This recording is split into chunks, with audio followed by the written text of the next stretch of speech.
Got me old cowboy lawman. It could be a sheriff of a town or a marshal of a town.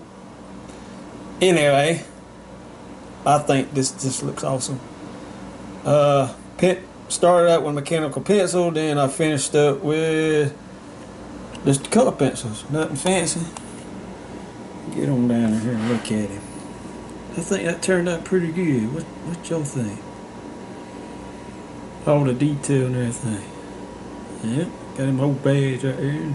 Fancy old necktie and old vest and a pocket watch. Got him 2 revolvers.